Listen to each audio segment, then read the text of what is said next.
Hello students.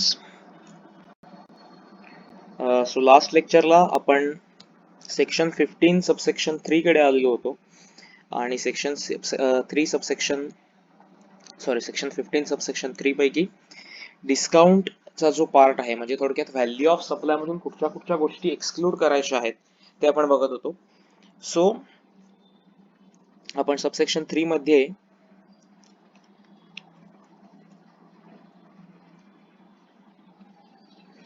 आपण इन्क्लुजनचा सगळा part जो आहे तो कम्प्लीट केला होता आणि इथे एक्सक्लुजन्स ऑफ डिस्काउंट फ्रॉम व्हॅल्यू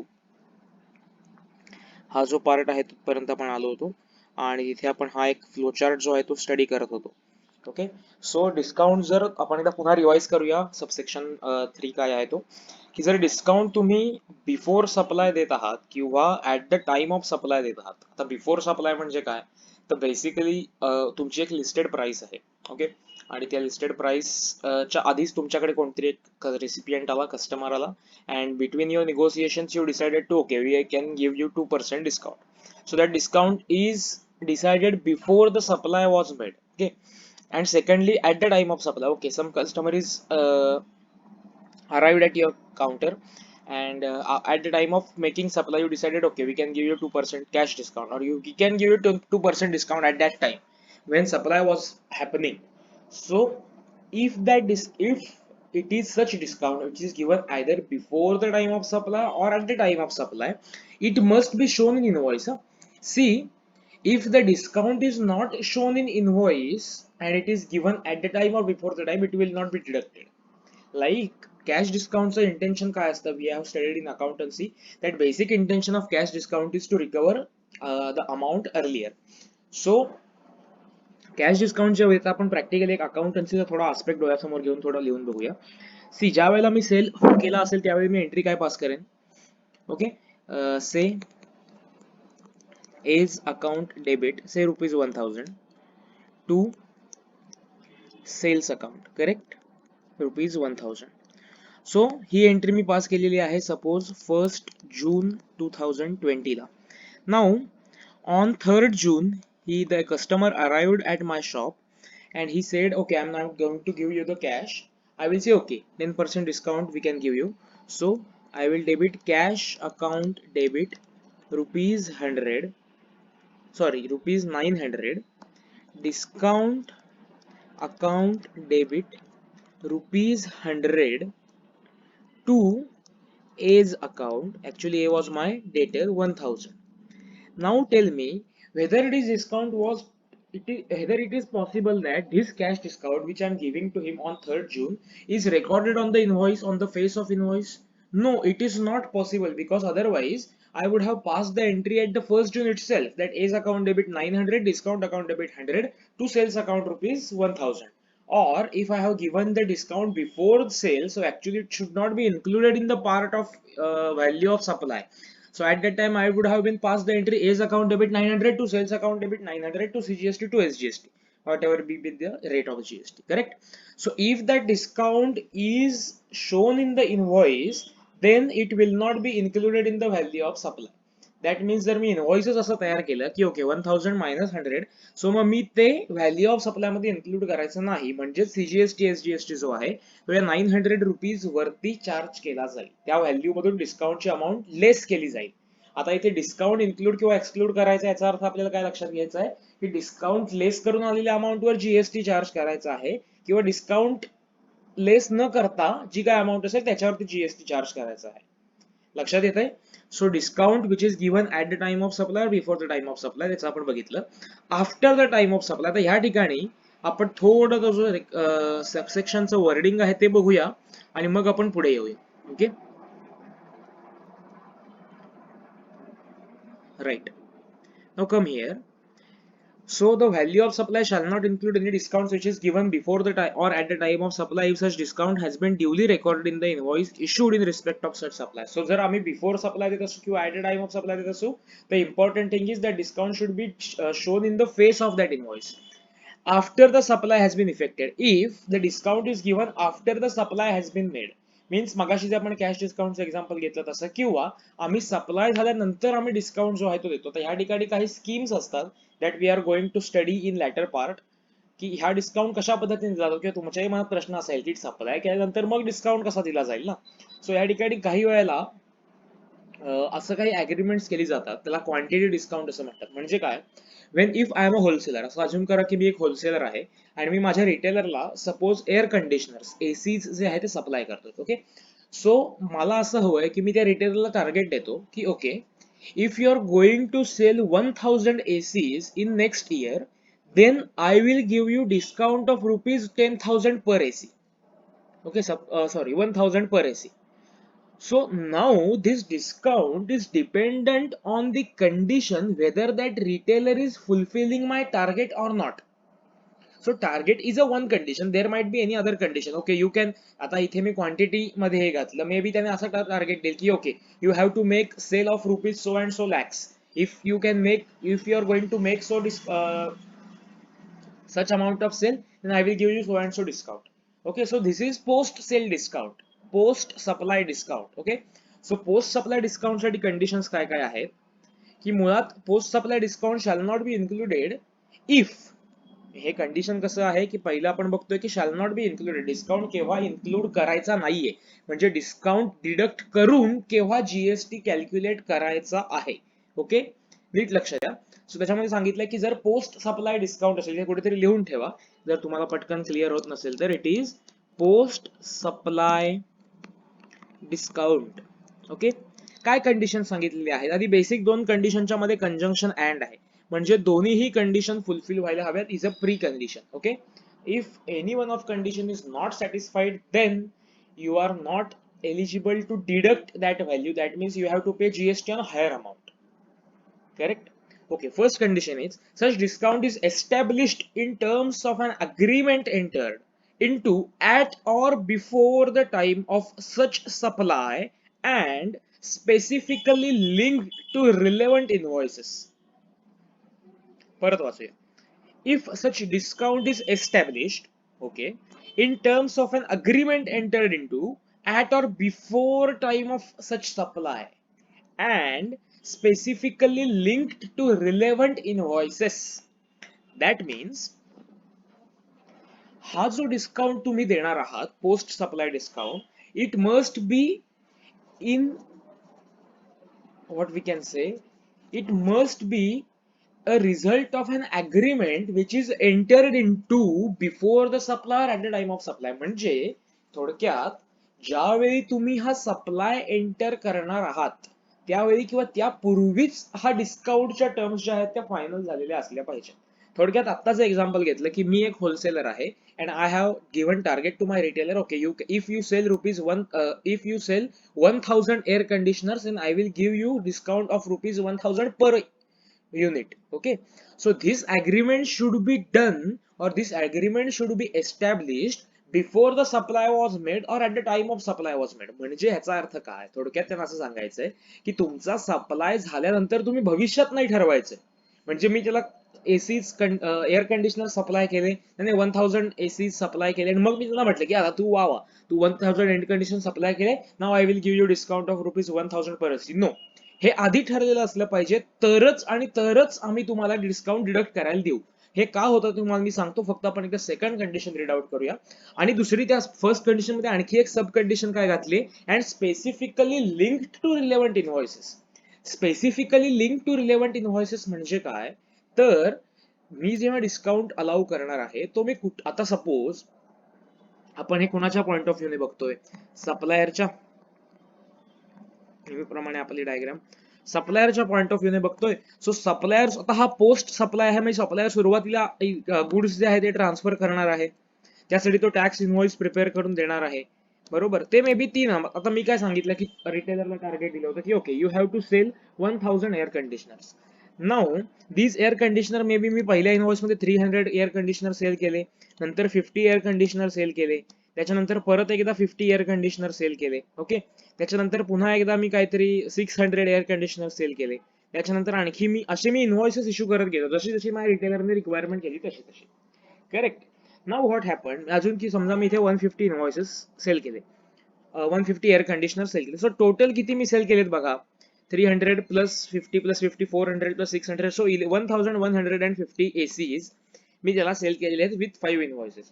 आता मी जेव्हा डिस्काउंट त्याला अलाउ करणार आहे त्यावेळी ऍक्च्युअली माझी इनव्हॉइसेस इश्यू करून झालेली असणार आहेत, कारण हा पोस्ट सप्लाय डिस्काउंट आहे. ओके, आणि सप्लाय इनव्हॉइस मध्ये आपण पुढच्या चॅप्टरला शिकू, म्हणूनच मी इनव्हॉइस चॅप्टर लगेच जोडून घेतलेला आहे, की इनव्हॉइस चॅप्टर मध्ये असा नियम आहे की तुम्ही सप्लाय केल्यानंतर इनव्हॉइस नाही इश्यू करू शकत. तुम्ही सप्लाय करते वेळी इनव्हॉइस इश्यू करा किंवा त्याच्या आधी इश्यू करा, पण मी गुड्स पाठवले, गुड्स डिलिव्हर केले आणि मग नंतर मागून 1 महिन्याने इनव्हॉइस केला असं चालत नाही.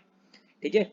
सो मी समजा हे इनव्हॉइसेस म्हणून त्याला सेल केले आहेत, so I have to pin point okay my discount is related to your first 1000 discount. So मी ह्या 4 इनव्हॉइसेस साठी तुला डिस्काउंट इश्यू करतोय, because that supply was made through these 4 invoices. So मी जो काही 1000 एसीज वरती डिस्काउंट देईन, it should be specifically link to invoices. म्हणजे काय, तर हा डिस्काउंट मी कुठच्या सप्लायच्या अगेन्स्ट देतोय, त्या सप्लाय साठी कुठलं इनव्हॉइस मी इश्यू केलेलं आहे हे मला त्याच्यामध्ये नमूद करायला लागेल, हे मला त्याच्यामध्ये नोट करावं लागेल. लक्षात येतंय? सो माझा डिस्काउंट जो आहे हे एक तर पहिली कंडिशन की हे आधी अग्रीमेंट ठरलेलं असलं पाहिजे. पोस्ट सप्लाय डिस्काउंट देणारे बरोबर आहे, पण तो post supply discount so and so conditions मध्ये द्यायचा आहे. या कंडिशन्स ठरवणार अग्रीमेंट सप्लाय होते वेळी किंवा त्यापूर्वी झालेलं असलं पाहिजे. सप्लाय झाल्यानंतर तुम्ही नाही ठरवायचं की ओके नाव आता तुम्ही टार्गेट अचीव्ह केलं सो आम्ही तुम्हाला डिस्काउंट देऊ. असा डिस्काउंट जर दिला असेल की तुम्ही नंतर ठरवलेला आहे, तर तो व्हॅल्यू ऑफ सप्लाय मधून कमी होणार नाही. It will not gate deducted from your value of supply. That means even though you are giving discount to your recipient, you have to pay GST on whole amount. ठीक आहे, हे पण मी तुम्हाला explain करतो काय आहे ते. सो हा थोडा डिस्काउंटचा चॅप्टर आपण आजच्या चॅप्टर मध्ये फक्त डिस्काउंट आणि त्या डिस्काउंट स्कीम बद्दलच बोलणार आहोत. Okay. Second condition is input tax credit as is attributable to the discount on the basis of document issued by the supplier has been reversed by the recipient of supply. काही करणार नाही, पटकन वाचून काहीही करणार नाही, because we have not studied the chapter of input tax credit, we have not studied the conditions of input tax credit. Okay, so आपण ते ऍक्च्युली त्याच्यावरती येणार आहोत, पण आता मी तुम्हाला परत एकदा एक्सप्लेन करतो. ठीक आहे, आपण हेच एक्झाम्पल घेऊया.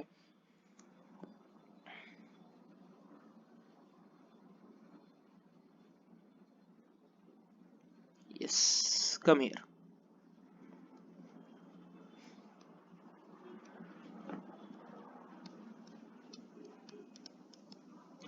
ओके, हा सप्लायर आहे आपला. माझं अक्षर खूपच छान येतं याच्यावरती असं मला वाटत होतं. ओके, हा सप्लायर आहे, तो काहीतरी गुड्स कमोडिटी सप्लाय करतो, से आपण एसीज म्हणूया त्याला. ओके, सीएच्या उलट म्हणून एसी. आणि हा एक रेसिपियंट आहे. कोण आहे? Recipient.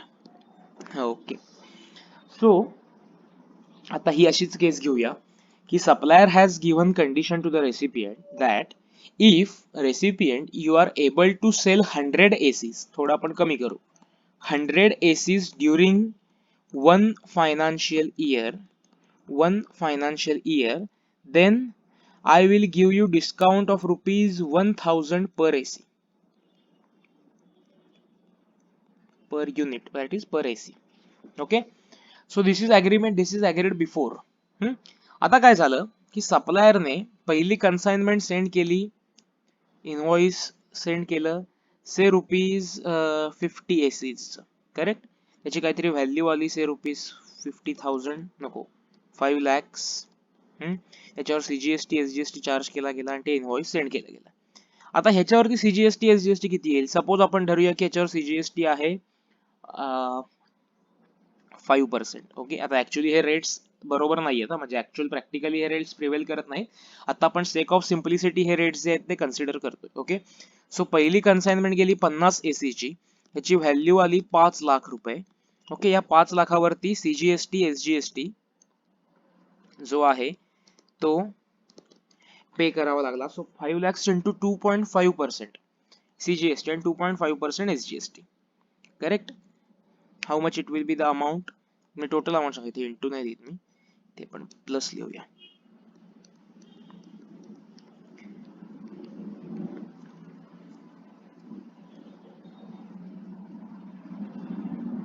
So actually it will come to 12,500 and 12,500, correct.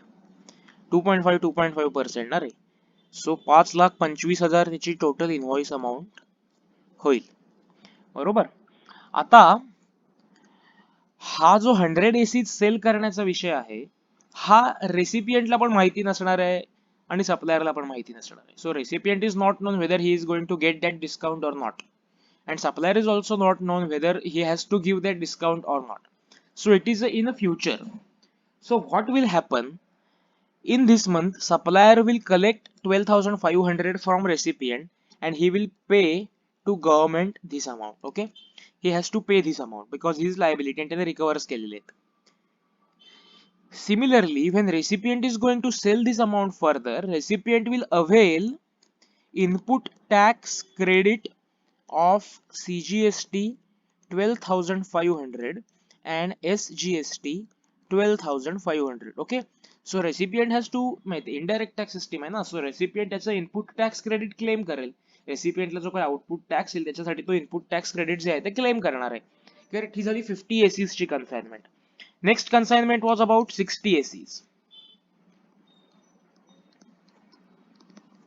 Okay, 60 ACs ची प्राइस परत 6 लाख रुपीज आली. अगेन CGST किती येणार? 13,000. Am I right? काहीतरी चुकलं हा. अँड SGST आय थिंक 50,000 येईल, 15,000 येईल, 13 नाही, 15,000 and 15,000. Correct? So 6 lakhs 30,000 total invoice value. Again, tax supplier is going to collect this 15,000 and pay to government, and recipient will avail input tax credit of CGST 15,000 and SGST 15,000. Correct, इथपर्यंत सगळं okay आहे.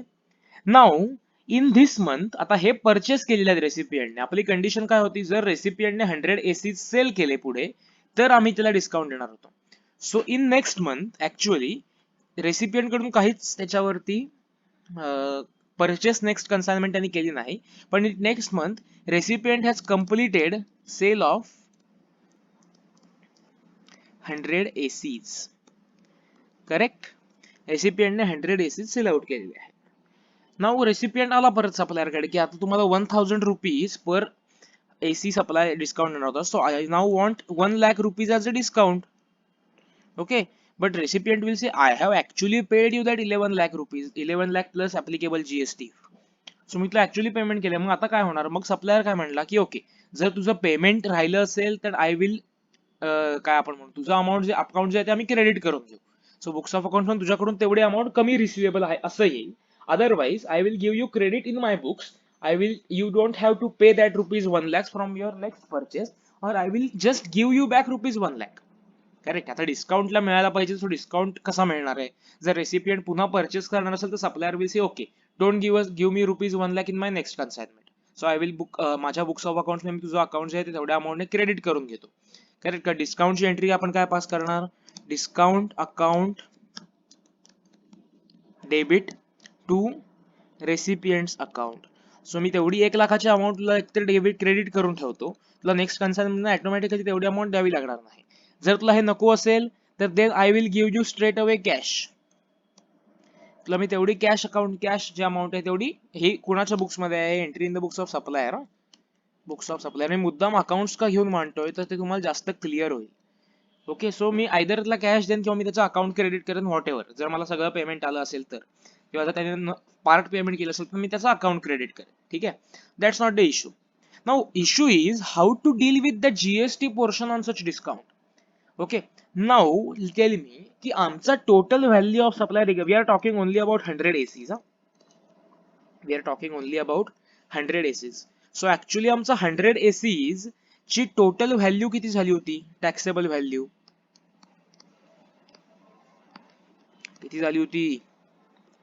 C बघा ना, 50 एसीची 5 लाख आणि 60 एसीची 6 लाख, म्हणजे 100 AC किती होते actually? 10 lakh rupees. 5 lakh plus 5 lakh. Correct. ह्याच्यावरती आम्ही जीएसटी किती पे केलेला आहे? CGST SGST किती पे केलेला आहे? 10 लाखाच्या आपल्याला करायचे 5%, म्हणजे ऍक्च्युअली ते येतात 50,000, पण त्याच्या पण आपल्याला निम्मे करायचे. सो 25,000 एवढा आपण CGST SGST पे केलेला आहे. आता ते काय म्हणतात की तुम्ही आम्हाला 1 लाख रुपयाचा डिस्काउंट द्यायला पाहिजे, discount of rupees 1 lakh. So आता आपण 1 लाखाचं डिस्काउंट देणार, म्हणजेच ते व्हॅल्यू ऑफ सप्लाय मध्ये इन्क्लूड करणार नाही, म्हणजेच थोडक्यात ज्या व्हॅल्यूवर जीएसटी चार्ज होतं त्या व्हॅल्यू मधून ते डिडक्ट करणार. So now GST would have been paid only on ₹9 lakhs.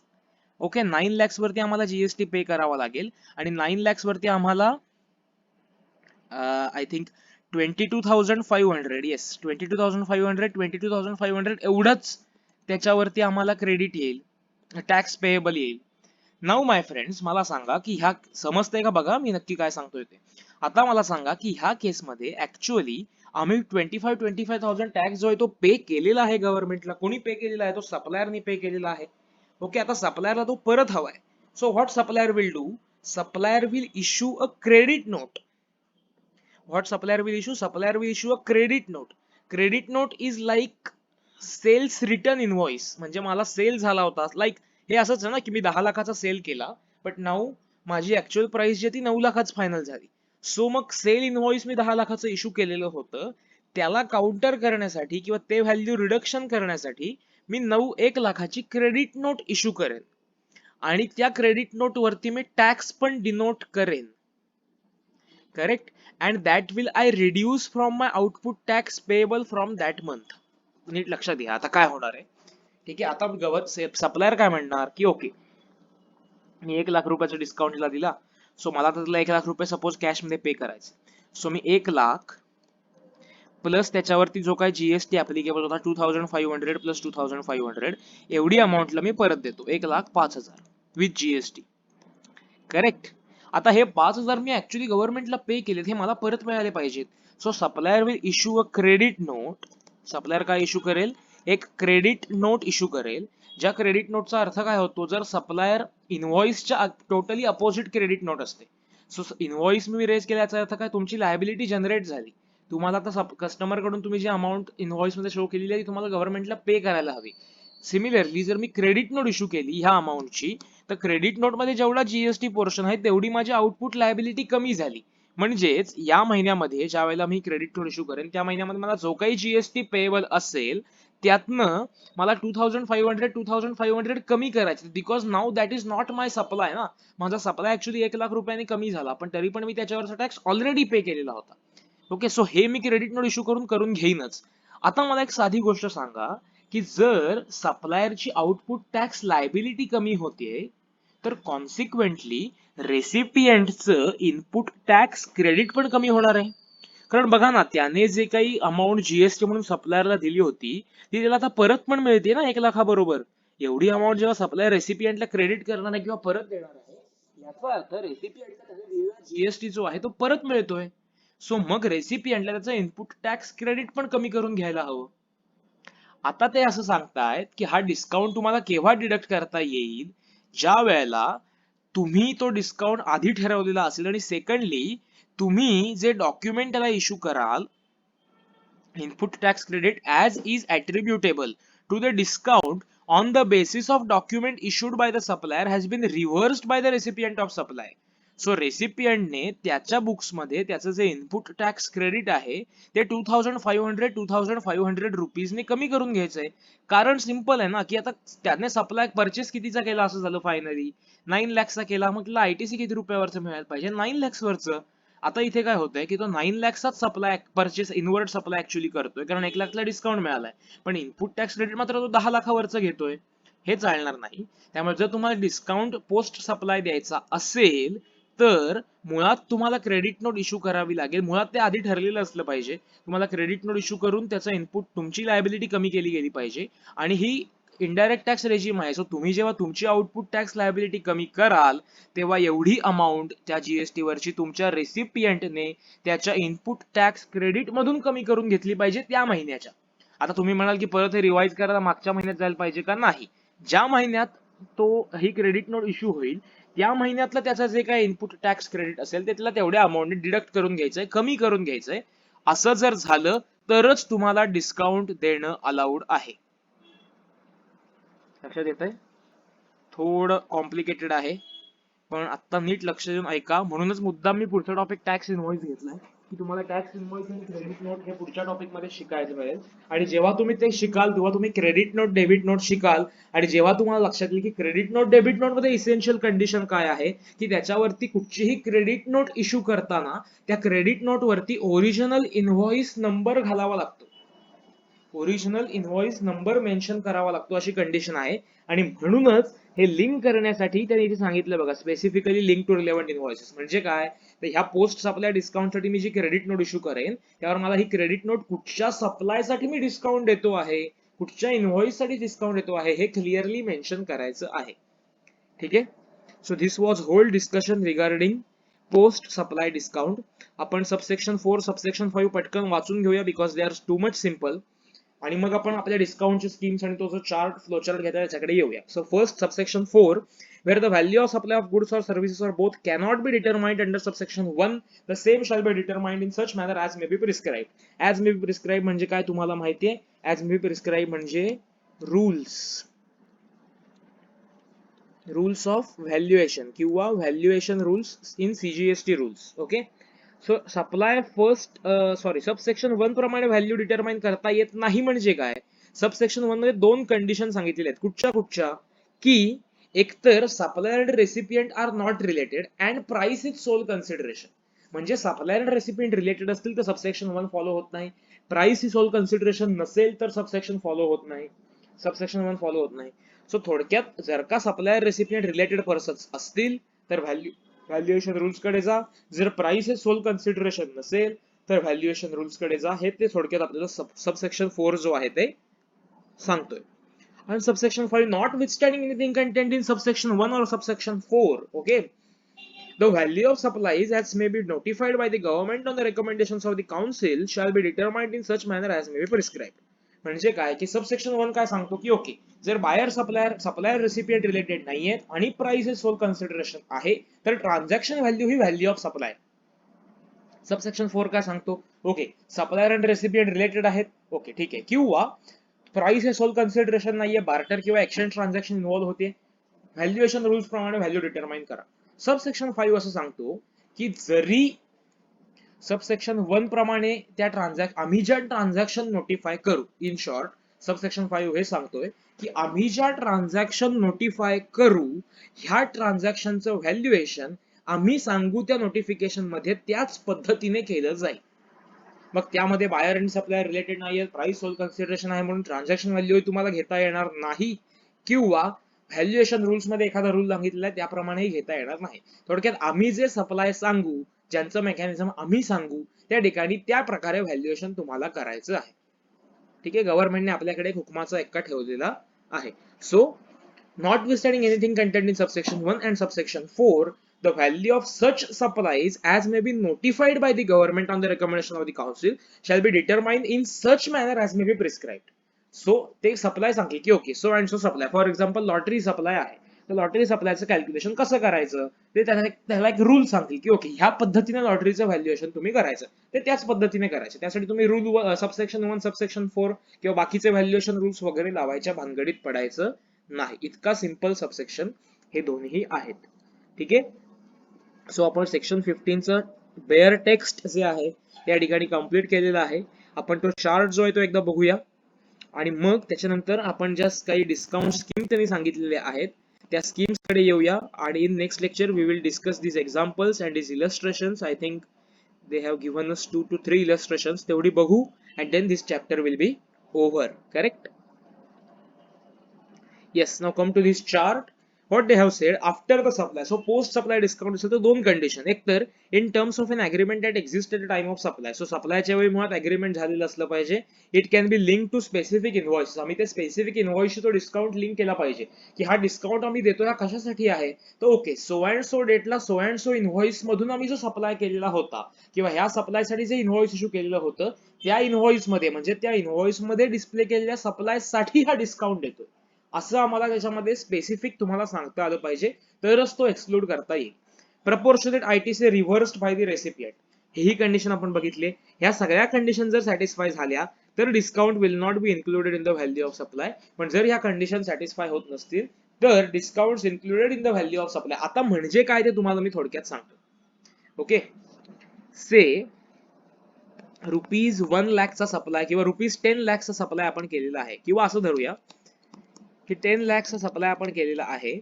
Okay, आणि त्याच्यावरती से 5% CGST SGST, आता मी IGST ते पकडतो. सो त्याच्यावर किती येईल? 50,000 येईल IGST. करेक्ट. आता ते काय म्हणताय की टोटल व्हॅल्यू तुमची 10,50,000 झाली. ते तुम्हाला असं सांगतात की ओके, तुम्ही जर नंतर डिस्काउंट दिला, म्हणजे थोडक्यात तुम्ही फेस ऑफ द इनव्हॉइस दाखवला नाही, तर काय होईल? तर तुमच्या या 10-50 त्याने तुम्हाला किती अमाऊंट द्यायची? सप्लायर जर मी आहे आणि रेसिपियंट मला ह्या अमाऊंट सप्लाय मी रेसिपियंटला केलेला आहे, तर recipient is liable to pay मी ₹10,50,000. So I am giving him discount of ₹50,000. हा डिस्काउंट दिल्यामुळे काय होईल? आणि हा डिस्काउंट माझ्या कुठच्याही कंडिशन फॉलो करत नाही. So recipient will give me ₹10,00,000. Okay, पण value of supply will be ₹10,00,000. Value of supply 9,50,000 नाही होणार. म्हणजे गव्हर्नमेंटला जीएसटी जो आहे तो 10,00,000 वरतीच जाईल. ओके, 10,50,000 नाऊ 9,50,000 वरती मिळणार नाही. We are liable to pay IGST of 50,000 on this supply if we have not satisfied that conditions. म्हणजे व्हॅल्यू ऑफ सप्लाय मध्ये हा डिस्काउंट इन्क्लूड झाला का? झाला, कारण आम्ही अमाऊंट जी आहे टॅक्सची टोटल अमाऊंट वरती चार्ज केली. लक्षात येतंय? सो ज्या वेळेला तुम्ही डिस्काउंट इन्क्लूड करता व्हॅल्यू ऑफ सप्लाय मध्ये, याचा अर्थ काय? तर तो डिस्काउंट तुम्ही देता, म्हणजे सप्लायरचा ऍक्च्युअली डिस्काउंट हा एक्सपेंडिचर असतो. सो सप्लायरला तेवढी अमाऊंट कमी मिळते, पण liability to pay tax will remain on the total amount. लक्षात येतंय?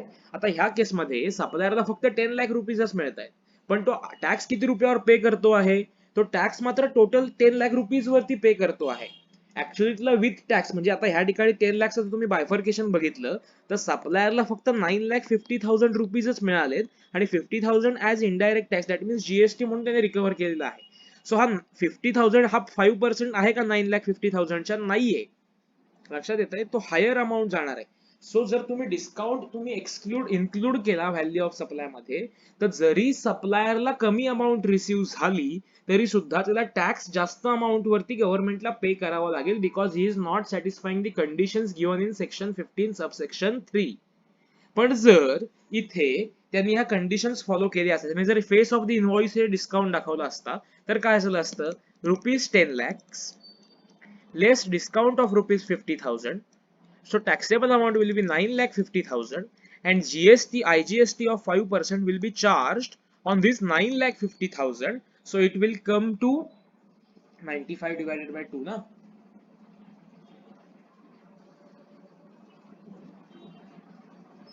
So I think 48,500 around something काहीतरी, नाही 44,500 का, अशी काहीतरी अमाऊंट इथे येईल. ओके, सो आता तुम्हाला लक्षात येईल की आय थिंक काहीतरी चुकलंय माझं इथे मांडताना.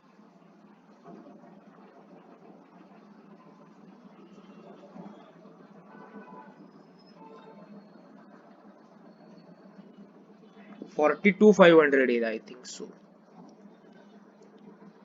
येस, 42,500 येईल. सी, आता गव्हर्नमेंटला तुम्ही लायबिलिटी किती रुपयाची पे करणार आहात? 42,500, आणि या केसमध्ये किती पे करणार होतात? 50,000 रुपीजची. हा डिफरन्स का आला? Because you have now deducted, you have satisfied that conditions, आणि म्हणून तुम्हाला हा डिस्काउंट जो आहे त्यामुळे तुमचा टॅक्स पेबल पण त्याच्यामध्ये रिड्यूस होणार आहे. लक्षात येतंय? सो ती व्हॅल्यू एक्सक्लूड करायची म्हणजे काय व्हॅल्यू ऑफ सप्लाय मधून, तर ह्या पद्धतीने वर्किंग होणार आहे. आता तुम्हाला या कंडिशन का घातल्या आहे त्याचं थोडस लॉजिक सांगतो.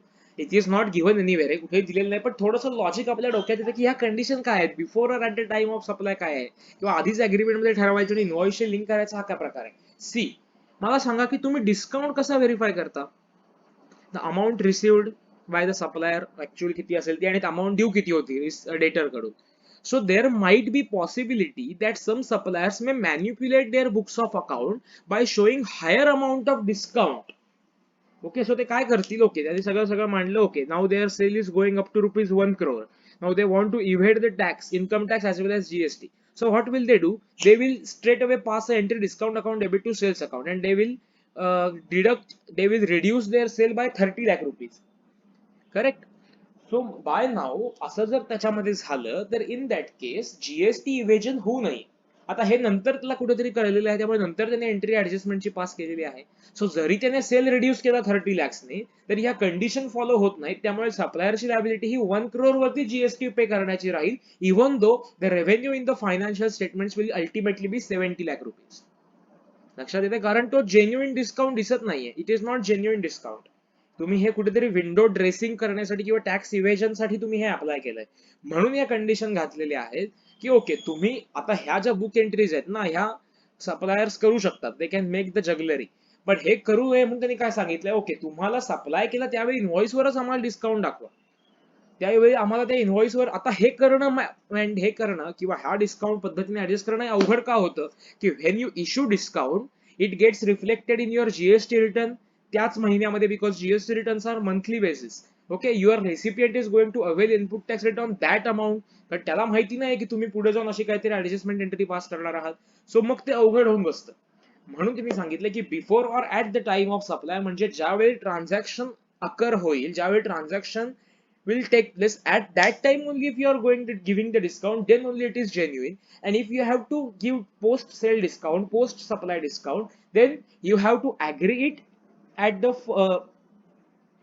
before the time of supply or at the time of supply, and you have to link that invoice to specific invoices. You have linked that discount to specific invoices, and after that तुम्हाला ते invoices link करायला पाहिजे, and you have to ensure whether recipient is reversing his input tax credit, हे पण तुम्हाला ensure करायचं आहे.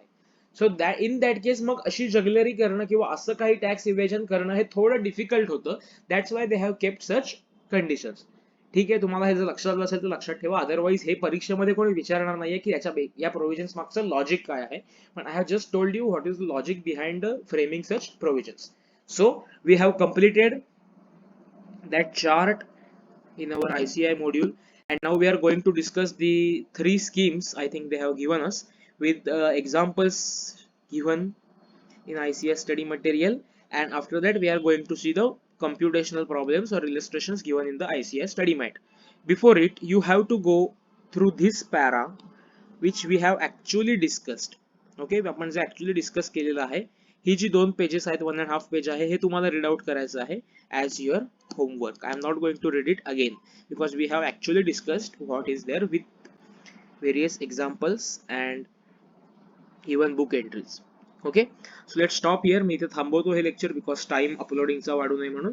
In next lecture we will cover these 3 schemes, and that will be the last lecture of this topic. Okay, bye.